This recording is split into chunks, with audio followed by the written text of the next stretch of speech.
नमस्कार मंडळी, स्वागत आहे तुमचं आपल्या नवीन एका व्हिडिओमध्ये। आज आपण पाहणार आहोत मिरचीची झणझणीत अशी भजी। तर मिरची आपली जी रेग्युलरची असते ती नाही, तर भजीसाठी खास अशी मिरची बाजारामध्ये असते, जी अशी मोठी आणि लांबसर असते। अगदी ती तिखट सुद्धा नसते जास्त प्रमाणात। तशीच मिरची आपल्याला या इथे घ्यायची आहे। तर मी सुद्धा त्या मिरच्या घेतल्या आणि स्वच्छ धुवून सुद्धा घेतलेल्या आहेत। त्यानंतर मध्ये छेद देऊन त्यामधल्या ज्या बिया असतात त्या आपल्याला काढून घ्यायच्यात, जेणेकरून आपली मिरची जास्त तिखट अशी होणार नाही। तर या इथे तुम्ही पाहू शकता, सगळ्या अशा बिया मी त्यामधल्या काढून घेतलेल्या आहेत। आणि त्या मिरचीमध्ये आता आपण मीठ सुद्धा भरून घ्यायचंय। भज्याचं बॅटर तयार करण्यासाठी मी या इथे घेतलेलं आहे बेसन पीठ। आपली भजी आणखीनच कुरकुरीत होण्यासाठी या इथे आपण कॉर्नफ्लॉवरचा तसेच तांदळाच्या पिठाचा सुद्धा वापर करू शकतो। बेसन पीठ घेतल्यानंतर त्यामध्ये मी हळद सुद्धा घालून घेतली आहे, जेणेकरून भजीला रंग सुद्धा छान येईल। त्यानंतर त्यामध्ये घातलेला आहे चवीनुसार मीठ। तर या इथे सोड्याचा बिलकुल आपण वापर केलेला नाही, तरी सुद्धा आपली भजी छान अशी खुसखुशीत होणार आहेत।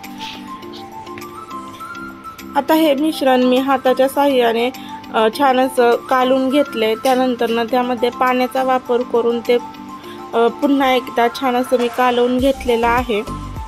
तर हे मिश्रण आपल्याला जास्त पातळ सुद्धा नाही आणि घट्ट सुद्धा नाही, अशा मापात आपल्याला ते भिजवून घ्यायचं आहे। तर आता आपलं तेल सुद्धा कडक तापलेलं आहे, तर त्यामध्ये आपण या मिरचीची भजी करून घेणार आहोत।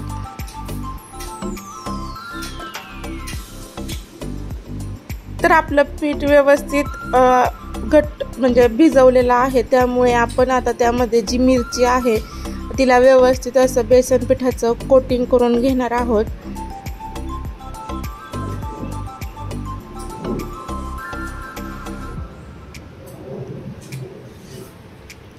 मिरचीची भजी करण्यासाठी तेल भरपूर लागतं, कारण की मिरच्या या मोठ्या असतात, त्याच्यामुळे एका घाण्यामध्ये निदान 4 ते 5 मिरच्या तरी तळल्या गेल्या पाहिजेत।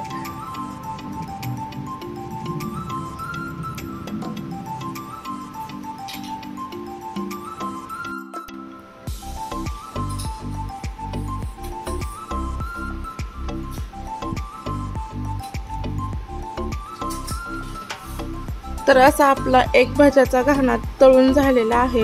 बाकीचे सुद्धा ज्या भजी आहेत ती सुद्धा मी आता तळून घेणार आहे। आपल्याला ही भजी तळताना अगदी बारीक गॅसवर तळून घ्यायची, जेणेकरून त्याचं जे आतमधलं बेसन आहे ते सुद्धा तळलं गेलं पाहिजे आणि ती मिरची सुद्धा आतमधून तळली गेली पाहिजे। त्यामुळे आपल्याला ही भजी व्यवस्थित अशी तळून घ्यायची आहे।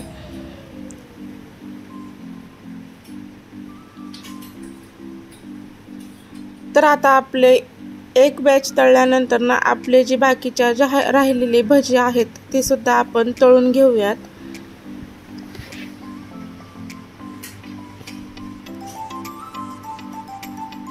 ज्यांना मिरची कच्ची खायची सवय आहे ती तशी सुद्धा ही भजी खाऊ शकतात, किंवा चपाती सोबत ही भजी खायला खूपच छान लागते।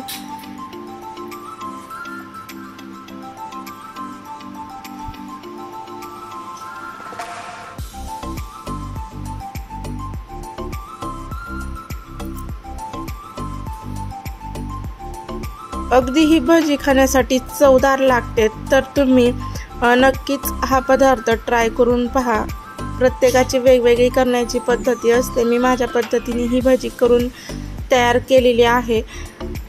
तर आजचा तुम्हाला जर व्हिडिओ आवडला असेल तर व्हिडिओ नक्कीच लाईक करा, शेअर करा आणि सबस्क्राईब करायला मात्र विसरू नका। अशाच आपण वेगवेगळ्या पद्धतीची भजी नक्कीच पाहू, पावसाळ्यात स्पेशली या सीझनमध्ये अगदी घरगुती पद्धतीने बनवलेले। तर आजचा व्हिडिओ पाहिल्याबद्दल धन्यवाद। Bye bye.